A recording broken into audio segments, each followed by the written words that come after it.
नमस्कार सभी दोस्तों को, सभी भाइयों को राम राम। एक बार फिर से स्वागत है आपका आपके अपने गैलेक्सी गवर्नमेंट जॉब चैनल पे।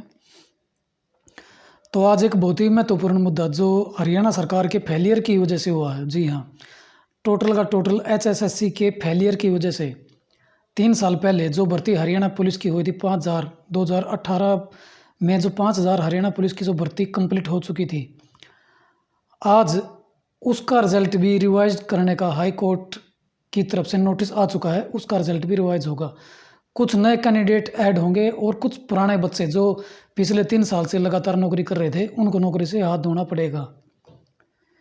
ये हरियाणा में लगभग हर भर्ती में ऐसा हो रहा है। भर्ती होती है 2 साल बाद, 3 साल बाद उसका रिजल्ट रिवाइज होता है या पूरी की पूरी भर्ती ही कैंसिल होती है। कोई भी भर्ती सफल होती ही नहीं। ये जानबूझकर ऐसा करते हैं या इनसे अनजाने में हो जाता है। अगर अनजाने में हो जाता है तो फिर ये बैठे क्यों हो इन पदों पे, उन पदों से रिजाइन क्यों नहीं कर देते। SSC भी, स्टाफ सिलेक्शन कमीशन भी तो है जो इतने अच्छे से भर्ती कंडक्ट करवा रहा है। एक बार जो भर्ती हो गई, जो लग गई। हरियाणा में जो HSSC है वो इस काम को, SSC को क्यों नहीं फॉलो कर रही। अगर अपने आप ढंग से काम नहीं करना आ रहा, कुछ प्रॉब्लम आ रही है, तो जो अच्छे ढंग से काम कर रहे हैं, जो बेहतरीन ढंग से काम कर रहे हैं, जिनकी भर्ती पूरी कंप्लीट अच्छे तरीके से हो रही है, तो उनको फॉलो कर लो भाई। अपना कहते हैं ना कि अपना खुद का दिमाग ना हो तो किसी और का दिमाग ले लो। अब उन बच्चों की क्या गलती है, ये मामला क्यों अटका, सबसे पहले इस पर बात कर लेते हैं। 2018 में हरियाणा सरकार ने सोशल क्राइटेरिया लागू किया था और रूल बना था ऑर्फन का कि जिसके पापा एक्सपायर हैं, माँ जिंदा है, उनको 5 नंबर मिलेंगे। 3 क्राइटेरिया थे इसमें। बच्चे की उम्र 15 साल से कम हो, पापा 42 साल की उम्र से पहले एक्सपायर हो चुके हों, तो 5 नंबर उनको मिलेंगे। इस भर्ती में भी यही रूल बना, लेकिन HSSC ने बहुत से बच्चों को ये नंबर दे दिए और बहुत से बच्चों को ये नंबर दिए ही नहीं। क्यों नहीं दिए कुछ नहीं पता। उसके बाद हुई D ग्रुप की भर्ती। D ग्रुप में ये रूल लागू था। D ग्रुप में ये नंबर सभी को मिले, भर्ती होगी। अब जब जिन बच्चों को ये नंबर मिलने थे अकॉर्डिंग टू रूल और उनको नंबर नहीं मिले, उन्होंने जून 2019 में केस हाई कोर्ट में फाइल कर दिया। हाई कोर्ट के जो एडवोकेट थे वो थे रविंदर सिंह ढुल, तभी से वो ही इस मामले की पैरवी कर रहे थे। उसी दिन से मामला चला हुआ था। एडवोकेट साहब ने पूरे सबूत जुटाए, बहुत से बच्चों के रोल नंबर दिखाए कि इनको 5 नंबर मिले हुए हैं। सेम क्राइटेरिया इन बच्चों का है जिनको नंबर मिले हुए हैं, और सेम ही क्राइटेरिया उन बच्चों का है जिनको नंबर नहीं मिले हुए। अब हाई कोर्ट D ग्रुप का मामला आ गया कि D ग्रुप में जिन बच्चों को, जिनको सिलेक्शन मिल चुका है, क्या उन सभी को ये 5 नंबर का बेनिफिट मिला है? सभी को मिला हुआ 5 नंबर का बेनिफिट। जब ये दोनों भर्ती लागू होने से पहले ये रूल बन चुका था, तो इन दोनों भर्तियों में सेम रूल अप्लीकेबल होना था।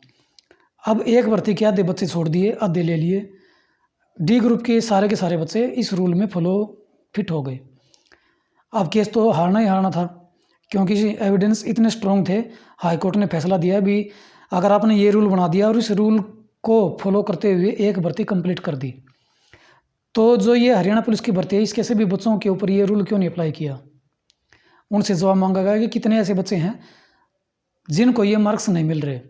HSSC की तरफ से 1054 बच्चे ऐसे मिले जिनका डाटा HSSC ने हाई कोर्ट को दिया, जिन्होंने नंबर मांग रखे थे। अब इन बच्चों में से कितने बच्चों को उन्होंने नंबर दे रखे हैं या कितनों ने नहीं दे रखे ये तो नहीं पता, लेकिन 1054 ऐसे बच्चे थे जिन्होंने अप्लाई कर रखा था कि हमें इतने नंबर चाहिए। अब उनमें से 600-700 बच्चों को नंबर दे रखे थे, बाकियों को हो सकता नहीं दे रखे थे। तो 1054 वो थे जिन्होंने नंबरों की मांग कर रखी थी, 5 नंबरों की। तो हाई कोर्ट ने फैसला दिया कि भी ये नंबर जिन बच्चों को दे रखे हैं ठीक है, जिनको नहीं दे रखे ये नंबर सभी बच्चों को दो और इस रिजल्ट को रिवाइज करो। 4 महीने का समय दे दिया कि 4 महीने के अंदर अंदर इस लिस्ट को जो है ना दोबारा से अप्लाई करो, उस रिज़ल्ट को रिवाइज करो। जो बच्चे हटेंगे, जिनको 3 साल से पहले नौकरी 3 साल हो गए जिनको नौकरी करते करते, अगर हटाने की ज़रूरत पड़ी तो उनको शॉर्ट नोटिस देकर हटाया भी जाएगा, उनकी जगह पे नए बच्चों को लगाया भी जाएगा। अब जो बच्चे 3 साल से लगातार नौकरी कर रहे हैं उनकी क्या गलती? बहुत बड़ा सवाल है ये। हरियाणा सरकार का बहुत बड़ा फेलियर है और HSSC का भी फेलियर है। CM साहब को भी इस बारे में पता था कि ये चीज़ यहाँ पर अटकी हुई है, सभी को पता था, लेकिन उसके बावजूद भी इसके ऊपर कभी कोई सुनवाई नहीं की गई। सरकार की तरफ से कोई एक्शन नहीं उठा, HSSC की तरफ से कोई एक्शन नहीं उठा। अब जब लास्ट में कोर्ट ने फैसला सुनाया है तब अब मजबूर हो गई HSSC भी, हरियाणा सरकार भी इस रिज़ल्ट को रिवाइज कराने को लेकर मजबूर हो चुकी है। कोर्ट ने 4 महीने का समय दिया है। 4 महीने के अंदर जो है ना ये लिस्ट दोबारा से लगेगी, दोबारा से रिज़ल्ट रिवाइज होगा। एक फ्रेश लिस्ट 6000 कैंडिडेट्स की दोबारा आएगी, उसमें से 500-600 का हटना जरूर लाजमी है। हटेंगे इतने बच्चे तो, क्योंकि 1054 में से सभी बच्चों को नंबर 5 जो ये 5 नंबर का बेनिफिट था सभी को नहीं दे रखा। जिनको नहीं मिला उनकी जगह पर दूसरे बच्चे एडजस्ट थे। अब जब ये बच्चे एडजस्ट होंगे तो उनको उठना पड़ेगा। अब सरकार की मेहरबानी है, उन बच्चों को कहाँ लगाए, कहाँ रखे, कहाँ ना रखे। अब सेम कोर्ट वाला ही मामला हो गया कलरक वाला। कलरक में भी सेम ऐसा ही हुआ था। रिज़ल्ट रिवाइज हुआ, जो बच्चे पहले लगे हुए थे और रिज़ल्ट रिवाइज होने की वजह से वो हट गए, उन्होंने फिर कोर्ट में केस कर दिया। अब तक मामले का पेंच ऐसा ही फंसा हुआ है, इस भर्ती में भी ऐसा ही होगा। जो बच्चे हटेंगे वो कोर्ट में जाएंगे कि हमारी क्या गलती। अब बात भी ठीक है, उनकी क्या गलती? उन्होंने कोई ज़बरदस्ती ज्वाइनिंग थोड़ा ना ली थी, हरियाणा सरकार की तरफ से ज्वाइनिंग मिली, उन्होंने ज्वाइनिंग ली।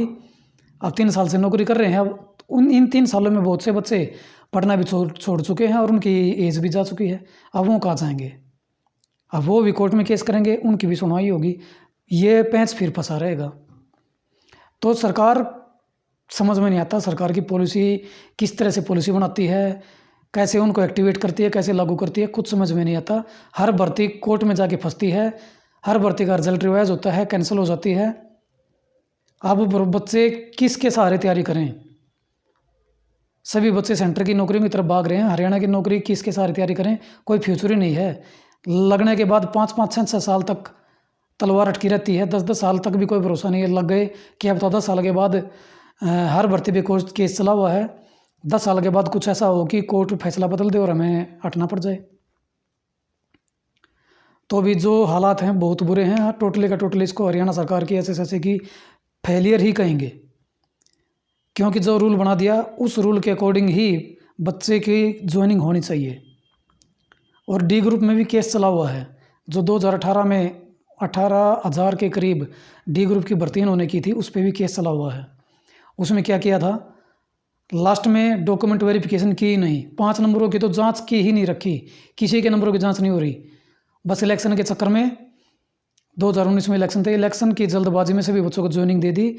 अब 5 नंबर जिसको फॉर्म भरते वक्त जिसने जो बोल रखा था उसी के बिहार पे उसको सच मान के सबको ज्वाइनिंग दे दी। अब बहुत से बच्चों ने केस कर रखा है, उनको पता है कि इन बच्चों की नौकरी जो है ना झूठे बिहार पे, झूठे एफिडेविट पे लगी हुई है, उसका फैसला अभी तक आया नहीं है। लेकिन जब फैसला आएगा और तो 18,000 में से कम 8-10 हज़ार बच्चे हटेंगे, नए बच्चे लगेंगे। तो ये सब चला हुआ है भाई, इसको क्या कहेंगे? हरियाणा सरकार का फेलियर, बच्चों का दुर्भाग्य, चाहे कुछ भी कह लो, लेकिन लास्ट में नुकसान किसका है? बच्चों का है। उनका नुकसान भी है जो 3 साल की नौकरी करने के बाद हटेंगे। हाँ, उनका जो है ना आप खुशी उनकी लगा लो जो बच्चे नए सिरे से ज्वाइनिंग होंगे। पहले जो 3 साल से मेहनत कर रहे थे, केस कर रहे थे, उनकी ज्वाइनिंग हो गई, उनके लिए तो अच्छी बात है, खुशी की बात है। लेकिन वही गलती उनकी भी नहीं है जो बच्चे हटेंगे। तो हरियाणा सरकार कम से कम इतना कर ले, जो बच्चे हटेंगे उनको कहीं और एडजस्ट कर दे, दूसरी भर्ती में एडजस्ट कर दे। क्योंकि 3 साल तक लगातार नौकरी करते हुए एकदम से हटते हैं ना, तो उससे बड़ी दुख की बात कुछ नहीं हो सकती उन बच्चों के लिए। तो हरियाणा सरकार कम से कम इतना तो कर ही सकती है। धन्यवाद, नमस्कार सभी को।